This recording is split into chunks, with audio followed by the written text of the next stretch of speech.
بسم اللہ الرحمن الرحیم۔ گمنام ہیرو کے معزز ناظرین، السلام علیکم۔ آئیے چلتے ہیں کہانی کی طرف۔ میرا شوہر تو تھا نہیں کہ ان کی بات کو جھٹلاتا، انہیں بتاتا کہ میں کتنی باقاعدگی سے جیل جاتی تھی اور اس سے ملاقات کی آسانی کے لیے کتنا پیسہ رشوت میں خرچ کرتی تھی۔ 5-10 منٹ زیادہ وقت لینے کے لیے میرے 150 روپے اٹھ جاتے تھے اور مجھے سنتری کی منت سماجت بھی کرنی پڑتی تھی، ہاتھ بھی جوڑنے پڑتے تھے ان کے سامنے۔ ایک بدماش سنتری نے تو مجھے آنکھ مار کے کہا بھی تھا کہ تو چاہے تو رات کو آ جا، وارڈن صاحب کے کمرے میں شوہر سے بھی مل لینا اور صبح چلی جانا۔ میں نے پوچھا کہ وہاں اور کوئی تو نہیں ہوگا تو وہ ہنسنے لگا کہ وارڈن صاحب کا کمرہ ہے، وارڈن صاحب تو ہوں گے، ہم بھی ہوں تو کیا فرق پڑے گا۔ اگر میں اسے کہتی تو وہ میرے شوہر پر ظلم کرتے۔ میں خون کا گھونٹ پی کے چلی آئی تھی، میرا شوہر مر چکا تھا اور اب جو کچھ اس کا چھوٹا بھائی کہتا پھر رہا تھا یا اس کی بیوی مشہور کر رہی تھی، اس کی تردید کرنے والا کوئی نہیں تھا۔ انہوں نے مجھے خوب بدنام کیا۔ بعد میں میرے شوہر کو پھانسی ہو جانے کے بعد انہوں نے یہ بات پھیلائی کہ اب تو روک ٹوک نہیں رہی، بڑی بابی ہے، ہم سامنے بول بھی نہیں سکتے، بس دیکھتے رہتے ہیں، آنے جانے والوں کو سب وہی پرانے یار ہوں گے، وہ خود رات کو غائب ہو جاتی ہے۔ توبہ توبہ، عدت کا زمانہ پورا نہیں ہوا، عورت کا گھر سے قدم باہر نکالنا گناہ، اور یہ عورت ہماری آنکھوں میں دھول جھونک کے راتیں باہر گزارتی ہے۔ یہی وجہ ہے کہ تھانے دار کو بھی مجھ سے ایسی بات کرنے کی ہمت ہوئی۔ میرے منہ پر کوئی بھی کچھ نہیں کہتا تھا مگر میں طوائف کی طرح بدنام تھی۔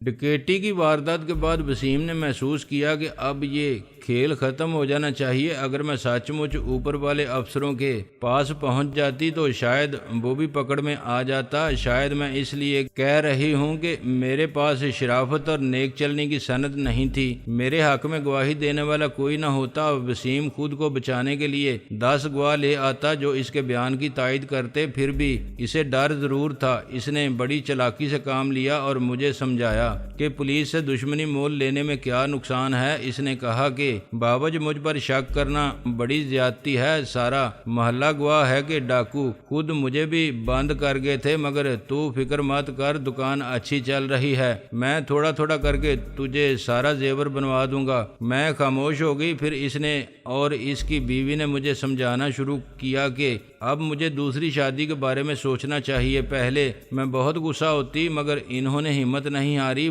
وسیم نے کہا کہ شرع میں اس کی اجازت ہے اور ابھی تو ساری عمر پڑی ہے، جوانی کس کے آسرے پر تنہا گزارے گی۔ ایک شریف آدمی تم سے شادی کرنا چاہتا ہے۔ اس کی بیوی حادثے میں مر گئی تھی۔ ناصر کو بھی باپ کی ضرورت ہے، باپ نہ ہو تو بچے بگڑ جاتے ہیں۔ شادی کے بعد میں یہ گھر تمہارے نام کر دوں گا، تم آرام سے اپنے شوہر کے ساتھ رہنا، اکیلی عورت کہیں بھی نہیں رہ سکتی۔ ناصر جوان ہوتا تو اور بات تھی، میرے انکار اور برا بھلا کہنے کا وہ برا نہیں مانتے تھے۔ بالآخر اس کی بیوی نے کہا کہ تم دیکھ تو لو، ایک بار اس سے مل لو، تمہیں خود اندازہ ہو جائے گا کہ وہ شریف آدمی تمہارا شوہر بننے کے لائق ہے یا نہیں۔ یہ میری دوسری بیوقوفی تھی کہ میں رضامند ہو گئی۔ انہوں نے ایک دن کسی کو گھر بلایا، وہ بڑی شاندار گاڑی میں آیا، اس نے پتلون قمیض پہن رکھی تھی، وہ تعلیم یافتہ اور مہذب تھا، اس میں کوئی شک نہیں کہ وجیح تھا اور خوبرو تھا۔ اس نے مجھے بتایا کہ وہ پروفیسر ہے اور اپنی بیوی کی باتیں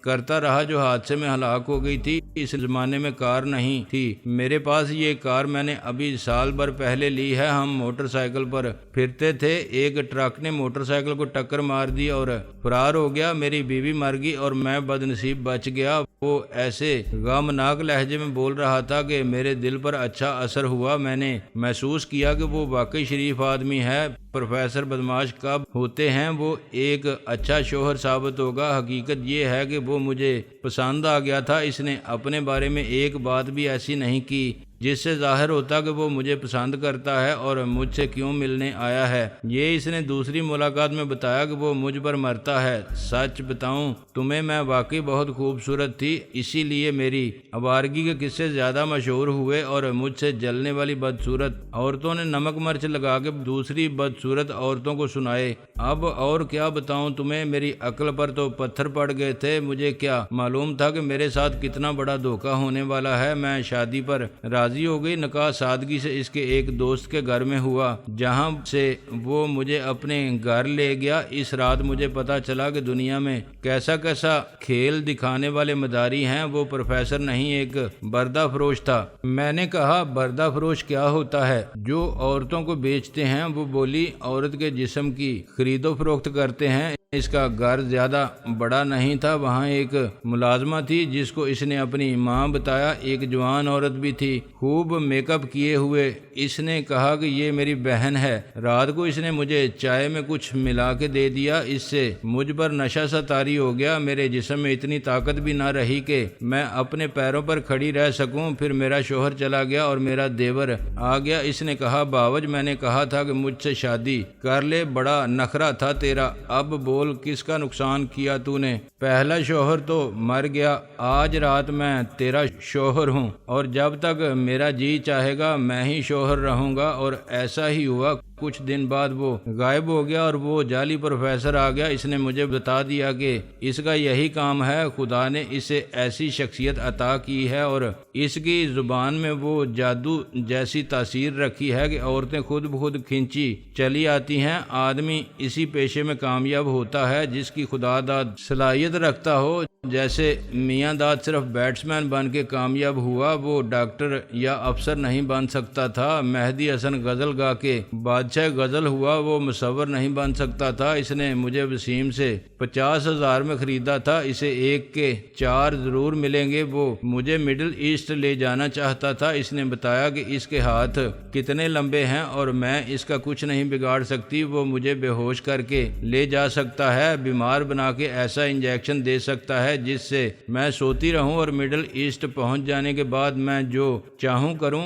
حرم کی دیواروں سے صرف میری روح باہر جا سکتی ہے، جسم نہیں جا سکتا۔ وہاں ایسی ہزاروں لڑکیاں ہیں اور ابھی تک تو ان میں سے کسی کی آہ عرش تک نہیں پہنچی، کسی کی بد دعا سے کوئی محل زمین بوس نہیں ہوا اور کسی کی فریاد پر کوئی محمد بن قاسم مدد کے لیے نہیں پہنچا۔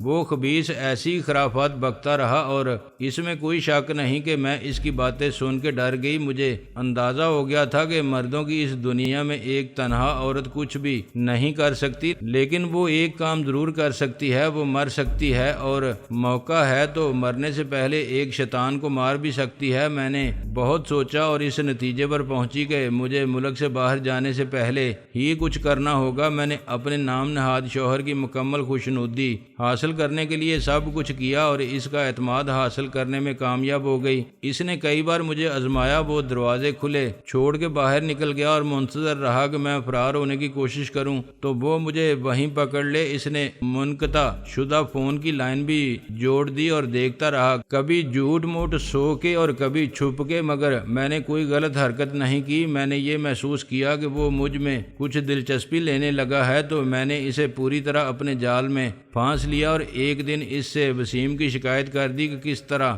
اس نے ڈاکو بن کے مجھ سے میرا تمام زیور چھین لیا تھا اور پھر پولیس والوں نے بھی اس کی بات پر یقین کر لیا تھا۔ میری رپورٹ تک نہیں لکھی تھی۔ تمہارے تعلقات ہیں تو مجھے میرا زیور واپس دلوا دو، وہ ضرور اس کی بیوی کے پاس محفوظ ہوگا یا اس نے نئے ڈیزائن میں بنوا لیا ہوگا۔ وہ سوچ میں پڑ گیا اور بولا کتنی مالیت کا تھا تمہارا زیور؟ میں نے کہا 70,000 سے کم نہیں تھا۔ وہ بونچ کر رہ گیا۔ 70,000 کا زیور تھا تمہارے پاس؟ میں نے اسے سب بتا دیا کہ وہ گھر بھی میرا تھا جس پر وسیم نے قبضہ کر لیا ہے اور مجھے نہ مکان چاہیے نہ زیور، بس مجھے اپنے بیٹے سے ملوا دو، میں اسے اپنے ساتھ رکھنا چاہتی ہوں۔ 70,000 کے زیور کا سن کے اس کے آنکھوں میں ہوس کی ننگی چمک پیدا ہو گئی تھی۔ میں اس چمک کو پہچانتی تھی۔ شاید اس نے سوچا ہوگا کہ وسیم کو بلا کے سودا کرے گا کہ زیور میرا، مکان تمہارا، ورنہ تیار ہو جاؤ، تھانے میں خاطر مدارت کے لیے وہ سب اگلوا لیں گے۔ اس نے فون کر کے وسیم کو بلوایا۔ فون دکان پر تھا۔ اس نے کہا کہ وہ رات کو دکان بند کرنے کے بعد آئے گا۔ دوپہر کو کھانے کے بعد جب وہ سو گیا تو میں نے تکیے کے نیچے رکھی ہوئی چھری نکالی۔ یہ اسٹین لیس اسٹیل کی نئی چھری تھی اور مجھے کچن میں ملی تھی۔ اس کی دھار پہلے ہی بہت تیز تھی۔ میں نے اسے کچن کے سلیب پر گھس کے زیادہ خون آشام بنا لیا تھا۔ میں نے بڑے اطمینان سے وہ چھری اس کی گردن پر پھیر دی۔ بالکل صحیح جگہ دیکھ کر اس کا نرخرا تک کٹ گیا۔ خون فوارے کی طرح میرے چہرے اور کپڑوں پر ابل کے آ گرا۔ وہ بری طرح تڑپا اور ذبح ہونے والے بکرے کی طرح ممیانے لگا۔ اس کے دھکے سے میں نیچے جا پڑی اور پھر آرام سے اس کے خون کو بستر میں جذب ہوتا دیکھتی رہی۔ وہ کچھ دیر میں تڑپ کے ٹھنڈا ہو گیا اور اس کی کھلی آنکھیں چھت پر مرتکز ہو گئیں۔ اس سے پہلے ایک بار میں نے مجبوری میں مرغی ذبح کی تھی تو خون کی بو سے مجھے متلی اور ابکائیاں آتی رہی تھیں، مگر اس وقت خون میرے چہرے اور گردن اور ہاتھوں پر اور کپڑوں پر جمع ہوا تھا، مگر اس کی بو مجھے بہت اچھی لگ رہی تھی۔ میں نے کہا اس گھر میں 2 عورتیں اور تھیں، ایک خادمہ جسے اس نے ماں بتایا تھا۔ ہاں، مگر وہ سب جھوٹ تھا۔ وہ ظاہر کرنا چاہتا تھا کہ گھر میں وہ اکیلا نہیں رہتا، اس کے ساتھ ماں بھی ہے اور بہن بھی۔ ماں تو نوکرانی تھی جو صبح آتی تھی اور دوپہر تک سارا کام ختم کر کے چلی جاتی تھی۔ بہن کوئی ایسی ہی عورت تھی جو چاہتی تھی کہ اسے دبئی بھیج دیا جائے، یہاں کے دھندے میں اسے آمدنی کم محسوس ہوتی تھی۔ وہ دوسرے دن ہی کہیں غائب ہو گئی تھی جب میں نے اسے قتل کیا۔ اس کا کوئی نام بھی تو ہوگا، میں نے کہا۔ نام تو تھا، وہ خود کو طاہر کہتا تھا، مگر میرا خیال ہے کہ اس کا اصل نام کچھ اور تھا۔ اس نام سے وہ مکان کرائے پر لے کر رہتا تھا۔ طاہر کو قتل کرنے کے بعد میں نے سکون سے غسل کیا اور اپنے کپڑے بدلے۔ رات کو جب وسیم کے آنے کا وقت ہوا تو میں نے طاہر کا سر اس کے تن سے الگ کیا اور اسے کھانے کے کمرے میں رکھ دیا۔ ایک خوبصورت ڈش میں سجا کے اس پر ریشمی کور ڈال دیا اور ڈش کھانے کی میز پر رکھ دی۔ جب وسیم آیا تو طاہر کو نہ پا کے حیران ہوا۔ میں نے کہا اسے اچانک جانا پڑا۔ وہ اتنا خوش ہوا کہ اس نے یہ بھی نہیں پوچھا کہ طاہر کو اچانک کہاں جانا پڑا۔ میں نے اسے باتوں میں لگایا اور کہا کہ پہلے کھانا کھا لو، رات ساری پڑی ہے۔ وہ بولا کہ وہ گھر نہ گیا تو بیوی پریشان ہوگی۔ میں نے کہا بیویوں کا مقدر ہے شوہر کے لیے اور شوہر کی وجہ سے پریشان ہونا۔ وہ کھانے کی میز پر بیٹھ گیا تو میں نے کہا پہلے یہ اسپیشل ڈش دیکھ لو جو میں نے بنائی ہے۔ ریوالور میرے ہاتھ میں تو نہیں تھا، مگر اس کرسی پر ضرور رکھا ہوا تھا جس پر میں وسیم کے بالکل سامنے بیٹھی ہوئی تھی۔ یہ طاہر کا ریوالور تھا جو اس کی موت کے بعد میں نے دراز میں سے نکال لیا تھا۔ میں نے پہلے کبھی گولی نہیں چلائی تھی، مگر ریوالور ضرور دیکھا تھا۔ میرے پہلے شوہر کے پاس ریوالور تھا۔ اسی ریوالور سے اس نے اپنی محبوبہ کے شوہر کا خون کیا تھا، 3 فٹ کے فاصلے سے۔ مجھے نشانہ چوک جانے کا کوئی ڈر نہیں تھا۔ میں نے طے کر لیا تھا کہ 6 گولیاں اس پر چلا دوں گی، بس مجھے ریوالور کی نال کا رخ اس کے سینے کی طرف رکھنا ہے۔ وسیم نے جیسے ہی ڈش پر سے کور ہٹایا، اس کے سامنے طاہر کا چہرہ آ گیا۔ اس کی کھلی آنکھیں وسیم کو دیکھ رہی تھیں۔ اس کے بال بکھرے ہوئے تھے اور گردن کے کٹے ہوئے حصے میں خون آلود شریانے اور گوشت کے ریشے بھیانک طریقے پر پھیلے ہوئے تھے۔ خون اس کے چہرے پر بھی تھا اور اتنی دیر میں جم کے سرخ سے سیاہ پڑنے لگا تھا۔ وسیم نے ایک بھیانک آواز نکالی اور اس بری طرح چلایا کہ میں بدحواس ہو گئی۔ میں نے ایک دم کرسی پر سے ریوالور اٹھانے کی کوشش کی تو ریوالور نیچے گر گیا۔ میں اور نروس ہو گئی۔ میں نے جھک کے ریوالور اٹھانا چاہا، مگر اتنی دیر میں وہ سمجھ چکا تھا کہ میرے عزائم کیا ہیں۔ وہ میز کے اوپر سے جست لگا کے مجھ پر آیا۔ میں کرسی سمیت الٹ کے پیچھے گری۔ ریوالور اب مجھ سے بہت دور ہو گیا تھا۔ میں نے اپنی گردن پر اس کے دونوں ہاتھوں کی گرفت محسوس کی اور بس اس وقت مجھے خیال آیا تھا کہ آخر کیا ضرورت تھی مجھے قتل ہونے کی۔ مجھے اتنی رسوائی برداشت کرنے اور دکھ اٹھانے کی ضرورت بھی نہیں تھی۔ کیا حاصل ہوا مجھے قتل ہو کے؟ میں ناصر کو بچانا چاہتی تھی، اپنے بیٹے کے ساتھ زندہ رہنا چاہتی تھی، مگر نہ میں زندہ رہی نہ ناصر کو بچا سکی۔ اگر میں نے وسیم کی بات مان لی ہوتی تو میں اس کی بیوی بن کے اسی گھر میں رہ سکتی تھی۔ وہ گھر پھر بھی میرا ہی کہلاتا، ناصر کا گھر ہوتا اور ہم سب ایک ساتھ رہتے اسی طرح جیسے میں چاہتی تھی۔ وسیم کی بیوی کب تک ہنگامہ کرتی، اس کے مقابلے میں میری اہمیت زیادہ ہوتی۔ وسیم میری مانتا، اس گھر میں میری چلتی، میرا جادو اس کے سر چڑھ کے بولتا تو وہ میرے اشاروں کا غلام ہوتا اور شادی کرنا بھی ضروری نہیں تھا۔ میں مشتل نہ ہوتی، اس کی بات کو ہنس کے ٹال دیتی، یہ کہتی کہ اچھا میں سوچوں گی۔ وہ تو اپنی بیوی کو قتل کرنے کے لیے بھی تیار تھا، میری خاطر مجھے اتنا اتنا وقت اور اتنی مہلت مل جاتی کہ میں ناصر کے ساتھ اس گھر سے نکل جاتی، نہ میں اس سے جدا ہوتی، نہ وہ یتیم خانے جاتا اور پھر مارا جاتا، نہ میں بے آبرو ہوتی، نہ قتل کرتی اور نہ قتل ہوتی۔ بڑی غلطی کی میں نے قتل ہو کے۔ ناصر کی خاطر مجھے خود کو بچانا چاہیے تھا، یہ سوچنا چاہیے تھا کہ میرے سوا ناصر کا ہے کون، اور کیا ایسا چچا ناصر کو چھوڑے گا جس نے اس کی ماں کے ساتھ یہ سلوک کیا، مگر جو نصیب میں تھا وہ ہو کے رہا۔ میں وسیم کو مارنا چاہتی تھی اور خود ماری گئی۔ میں دم خود کھڑا اس کا اخبار جرم سن رہا تھا۔ وسیم نے تمہارا گلا گھونٹ دیا تھا، تم مر چکی ہو۔ ہاں میں مر چکی ہوں۔ مجھے مارنے کے بعد وہ اتنا پریشان ہوا کہ میری لاش کو رات کے وقت بوری میں ڈال کے اپنے ساتھ ہی گھر لے گیا۔ اس نے کسی بھی چیز کو ہاتھ نہیں لگایا تھا، اپنی کوئی نشانی وہاں نہیں چھوڑی تھی۔ گھر پہنچ کے اس نے بیوی کو سب کچھ بتا دیا اور ان دونوں نے مل کے راتوں رات مجھے صحن میں گاڑ دیا۔ یہ صحن اس وقت کچا تھا اور بارش سے زمین گیلی ہو رہی تھی۔ 2 دن بعد ہی اس نے صحن پکا کرا لیا اور اس خیال سے کہ کسی کو شک نہ ہو گھر کے اندر چھوٹی موٹی مرمت کا کچھ اور کام بھی کروا لیا۔ یہ جگہ جو تم دیکھ رہے ہو بالکل تمہارے قدموں کے نیچے، ہاں اسی جگہ وہ بوری ہے تقریباً 2 فٹ نیچے جس میں میری لاش تھی۔ جو کپڑے میں نے پہن رکھے تھے وہ ویسے ہی ہوں گے، مگر زرد رنگ کے پھولوں والی قمیض تھی اور جامنی شلوار۔ میں بے اختیار 2 قدم پیچھے ہٹ گیا تھا اور فرش کو دیکھ رہا تھا۔ اس نے اپنے کپڑوں کا رنگ بتایا تو میں نے سر اٹھا کے دیکھا، مگر جہاں وہ کھڑی تھی وہاں اب کوئی بھی نہیں تھا۔ اچانک اس کی آواز بارش کے شور میں بازگشت کی طرح گونجنے لگی۔ تم نے ناصر عظیم کو چھوٹا بھائی کہا تھا، میں اس کی ماں ہوں، پھر کیا تم میرے بیٹے نہیں ہو؟ میں انتقام لینا چاہتی ہوں، اپنا بھی اور اپنے بیٹے کا بھی۔ کون لے گا یہ انتقام تمہارے علاوہ اور کون ہے؟ بولو، جواب دو۔ تمہارے بھائی کے ساتھ اور تمہاری ماں کے ساتھ ظلم کرنے والے کو تم ایسے ہی چھوڑ دو گے؟ جب مجھے ہوش آیا تو میں اسپتال میں تھا۔ یہ سرکاری اسپتال کا جنرل وارڈ تھا۔ میرے بیڈ کے نزدیک ہی ایک پولیس والا کرسی پر بیٹھا اونگ رہا تھا۔ میرے جسم پر مریضوں والا لباس تھا اور مجھے نکاہت محسوس ہو رہی تھی۔ آس پاس کے دوسرے بیڈز پر سب مریض ہی تھے، ان میں سے کچھ سو رہے تھے۔ ساتھ والے بیڈ پر ایک بوڑھا جو دمے کا مریض تھا سر جھکائے بیٹھا تھا۔ اس نے مجھ سے مسکرا کے پوچھا، کیا حال ہے بیٹا اب تیرا؟ میں نے کہا، اچھا ہوں بابا جی۔ یہاں مجھے کون لایا؟ اس نے پولیس والے کی طرف اشارہ کیا، یہ بیٹھے ہیں نا۔ پولیس والا میری آواز پر چوکنا ہو گیا۔ کیا بات ہے، بڈھے سے کیا پوچھ رہا ہے؟ میں نے کہا، تم یہاں کیوں لائے ہو مجھے؟ اس نے کہا، اور کیا اپنے گھر لے جاتا، تیرے سسرال لے جاتا۔ میں نے کہا، مجھ سے ذرا تمیز سے بات کرو، تمہیں معلوم ہے میں کون ہوں؟ وہ محتاط ہو گیا۔ تیرے ماتھے پر تو لکھا نہیں کہ تو ترم خان کا سالہ ہے۔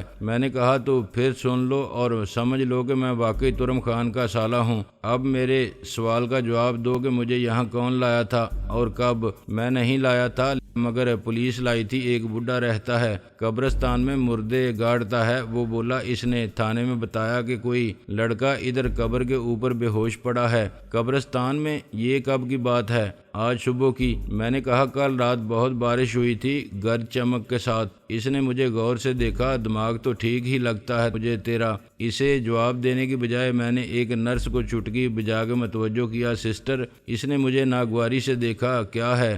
میں نے اسے ڈاکٹر صاحب کے گھر کا فون نمبر دیا، میرے گھر فون کرو، انہیں بتاؤ کہ ناصر عظیم کو لانے کے لیے گاڑی بھیج دیں یا خود آ جائیں۔ ڈاکٹر کے نام سے وہ کچھ متاثر ہوئی، وہ بہت مشہور ڈاکٹر تھا۔ یہ کیا لگتے ہیں تمہارے؟ میں نے کہا، سسر ہوں میں ان کا، اور بات سنو، اس وقت جو بھی ڈاکٹر موجود ہے اسے میرے پاس بھیج دو۔ میرے اعتماد اور تحکمانہ انداز تخاطب کو اس نے سخت ناپسند کیا تھا، مگر وہ کچھ بولی نہیں اور پولیس مین کو گور کے چلی گئی، جو میری بات پر ہنس پڑا تھا۔ کیا ہوا تھا تمہیں؟ آخر وہ بولا۔ میں نے کہا، ابھی ڈاکٹر آئے گا تو معلوم ہوگا۔ میرا مطلب ہے ادھر قبرستان میں تم کیا کر رہے تھے؟ وہ قبر کس کی ہے؟ اس نے کہا۔ میں نے کہا، یہ سوال تو پولیس کو گورکن سے کرنا چاہیے تھا، اگر اس قبر پر نام کا کتبہ نہیں تھا، ورنہ مردے سے پوچھتے۔ یار تو بڑا مخولیہ ہے، پولیس والا جھینپ کر بولا۔ ادھر کون ہے تیرا یہ تو معلوم ہوگا تجھے۔ میں نے سوچ کے کہا، ہاں 4 تو سسر ہیں، کیونکہ 4 بیویاں ہیں ابھی میری۔